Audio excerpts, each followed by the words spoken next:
Selamat pagi anak-anak. Hari ini kita akan mempelajari tentang materi statistika subbab ukuran penyebaran data. Yang pertama yang akan kita bahas adalah tentang pengertian. Pengertian ukuran penyebaran data yaitu berbagai macam ukuran statistik yang dapat digunakan untuk mengetahui luas penyebaran data atau variasi data atau homogenitas data. Nah, yang akan kita pelajari dalam ukuran penyebaran data diantaranya jangkauan, simpangan kuartil, simpangan rata-rata, ragam, dan simpangan baku. Untuk rumus-rumusnya, rumus jangkauan yaitu J sama dengan X max dikurangi X min. X max itu data atau nilai tertinggi, X min itu data atau nilai terendah. Kemudian untuk rumus simpangan kuartil atau biasanya dilambangkan dengan Q-D yaitu sama dengan setengah kali Q3 dikurangi Q1. Q3 itu kuartil atas atau kuartil 3, dan Q1 itu kuartil bawah atau kuartil 1. Kemudian rumus untuk simpangan rata-rata yaitu lambangnya SR sama dengan setengah 1/n kali sigma I mulai dari 1 sampai N dari nilai mutlak XI atau data ke I dikurangi X bar. X bar itu rata-rata ya, kemudian dijumlahkan dibagi dengan N, itu cara menghitungnya. Kemudian rumus untuk ragam atau lambangnya S kuadrat sama dengan sigma I sama dengan atau mulai dari 1 sampai N dari data ke I atau XI dikurangi X bar atau rata-rata, kemudian dikuadratkan, baru hasilnya dibagi dengan N. Rumus yang terakhir yaitu simpangan baku, lambangnya S sama dengan akar dari sigma I mulai dari 1 sampai N kali XI atau data ke I dikurangi X bar dikuadratkan, kemudian dibagi N. Nah, untuk ketiga ini, simpangan rata-rata, ragam, dan simpangan baku, itu rumusnya hampir sama. Cara mengingatnya, perbedaannya hanya untuk simpangan rata-rata itu menggunakan harga mutlak. Kemudian untuk ragam itu menggunakan tanda kurung biasa. Jadi nanti kalau misalkan XI dikurangi X barnya hasilnya negatif, maka dia tetap negatif. Kemudian dikuadratkan. Bedanya itu antara simpangan rata-rata dan ragam. Nah, untuk simpangan baku hampir sama juga dengan ragam. Bedanya kalau di ragam tidak ada akarnya, kalau simpangan baku ada akarnya. Tuh. Kemudian selanjutnya itu jangkauan atau bahasa Inggrisnya ring. Jangkauan contohnya data berat badan mahasiswa jurusan ekonomi adalah ini data berat badan mahasiswa 50, 60, 75, 45, 55. Nah, untuk mencari jangkauannya maka kita cari nilai tertinggi atau data tertinggi.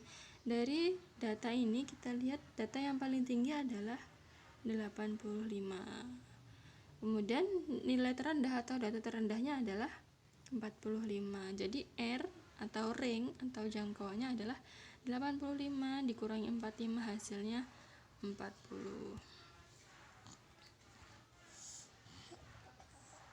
Ini rumusnya jangkauan sama dengan data tertinggi dikurangi data terendah.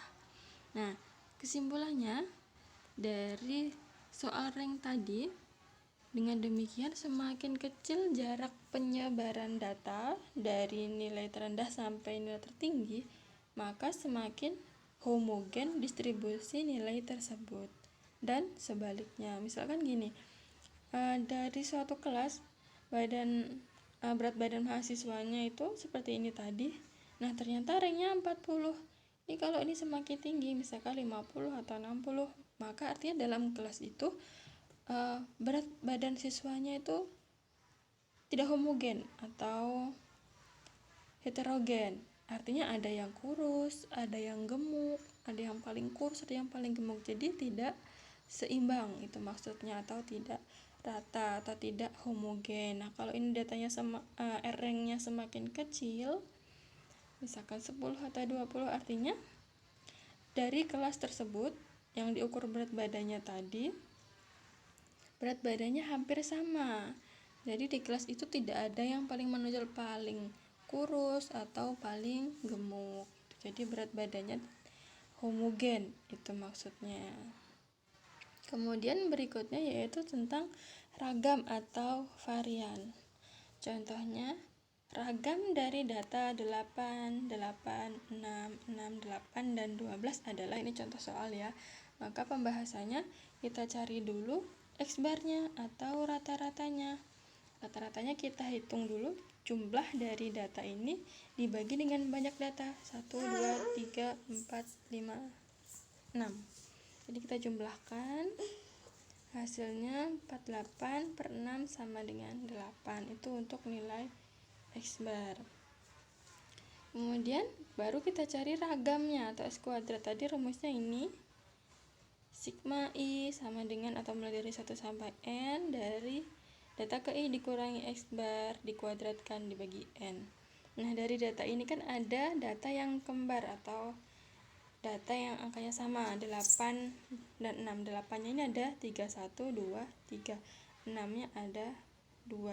Nah, biar mempersingkat penulisan, bisa kita tambahkan di sini angka 3 karena 8-nya ada 3. Kemudian XI ini data ke I-nya 8. 8 kita tulis untuk XI-nya dikurangi dengan X-bar. X-barnya tadi adalah 8. Kita tulis di sini 8. Kemudian dikuadratkan. Ini rumusnya. Kemudian untuk data berikutnya XI 6, kita tulis 6-nya ada 2, berarti di sini 2 dikali 6 dikurang 8 dikuadratkan. Ditambah data berikutnya 12 dikurangi 8. 8 tadi adalah rata-rata atau X-bar, kemudian dikuadratkan dan per 6. 8 dikurangi 8 sama dengan 0. 0 dikuadratkan, 0 dikali 3 tetap 0. Kemudian ini kita cari dulu yang di dalam kurung. 6 dikurangi 8 negatif 2.